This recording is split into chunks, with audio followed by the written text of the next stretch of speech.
It seems like the price of energy keeps going up. As a result, many people are learning to reduce their energy costs by using energy more efficiently. But before we look at what we can save, let's first look at what we spend. The largest part of the average utility bill is spent on heating and cooling. According to the U.S. Department of Energy, the typical home uses about 34% of their total energy for heating and about 11% for cooling.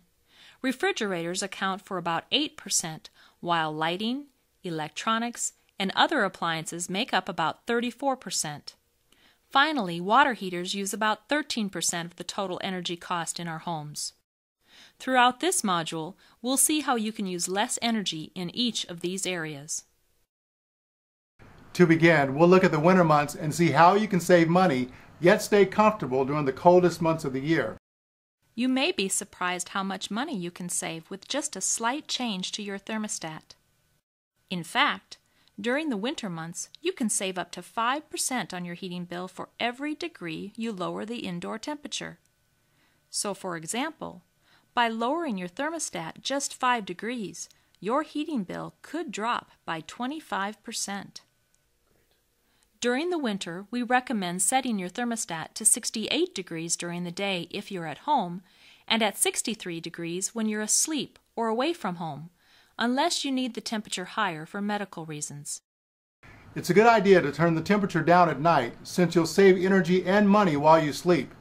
If you don't think you'll remember to turn the temperature down, you can always buy a programmable thermostat to change these settings for you.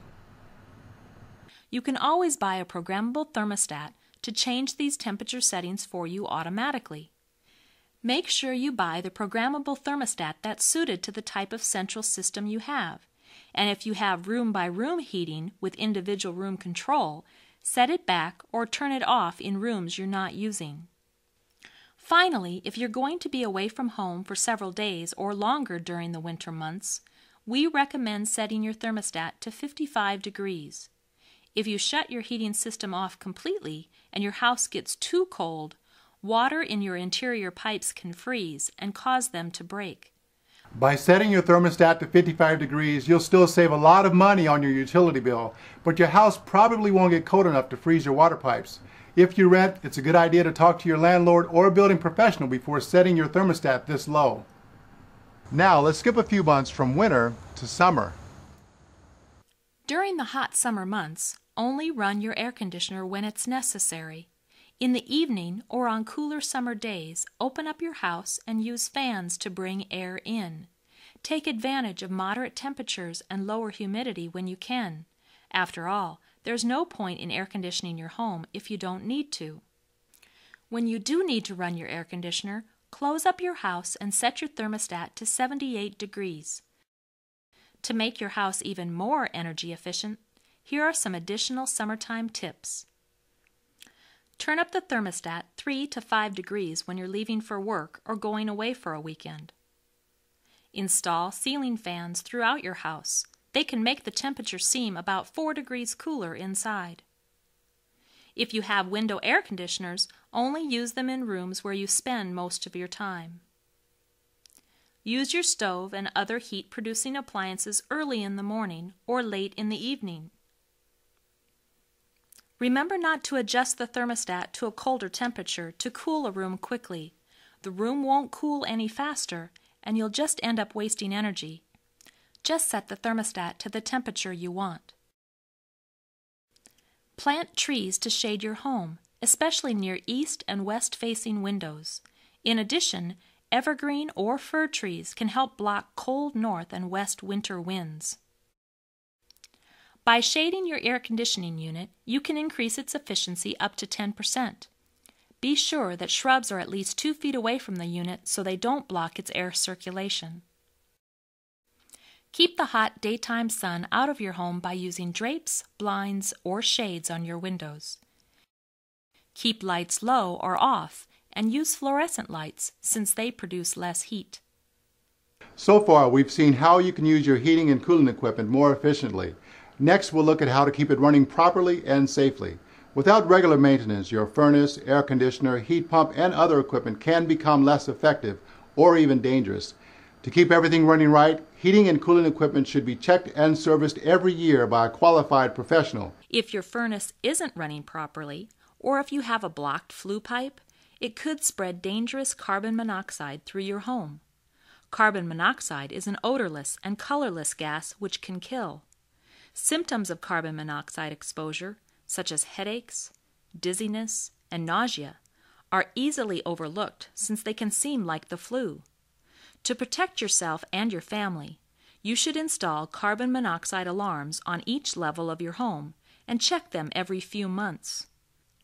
But even with these alarms, it's still very important to schedule a professional inspection of your heating and cooling equipment each year. In addition to the yearly inspection, you'll also need to clean or replace the air filters in your system fairly often. Changing these filters is quick, inexpensive, and easy enough to do yourself. Check your heating and cooling system filter each month, and if it's dirty, replace it. If you are a renter, be sure to ask your landlord who's responsible for cleaning or changing these filters.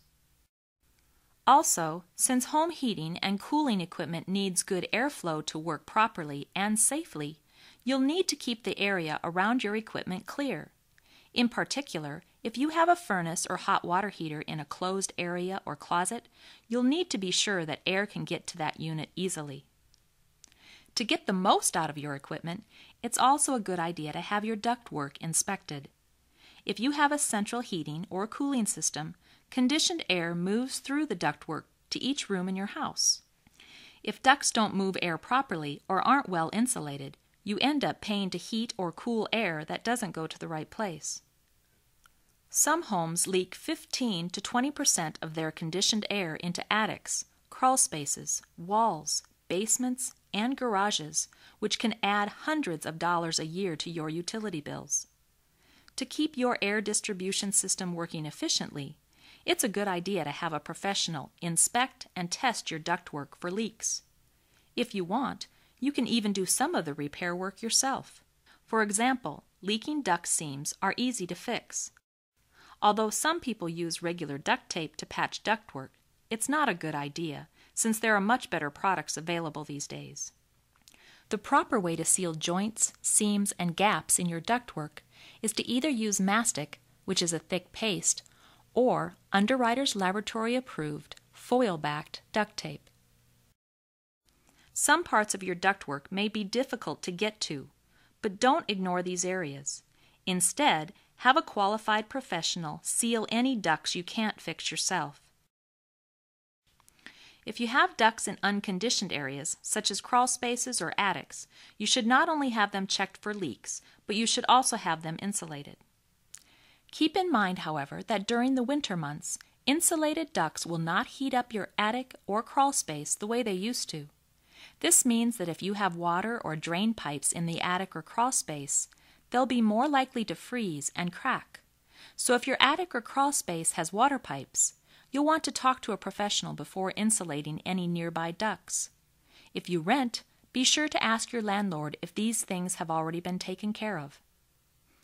Finally, after inspecting, sealing, and insulating your ductwork, be careful not to block the airflow from the air vents, radiators, or baseboard heaters. After working hard to have efficient ductwork, the last thing you want to do is block your vents. Air systems work more efficiently when all the vents are open and unblocked. This will give you an even flow of air throughout your rooms. Air deflectors and extenders are also available if you want to direct the air in a certain direction. So far, we talked about the maintenance of your heating and cooling equipment. But before we finish, it's important to note that even with the best maintenance, this equipment won't last forever. Eventually, these units will need to be replaced. When you do decide to buy new heating or cooling equipment, look for Energy Guide labels to compare efficiencies and purchase the most efficient model you can afford. As we've seen, heating and cooling accounts for almost half of the energy used in our homes. But with a few simple actions, such as lowering thermostat settings in the winter, raising settings in the summer, changing or cleaning furnace filters regularly, and repairing ductwork, you can dramatically improve your home's energy efficiency.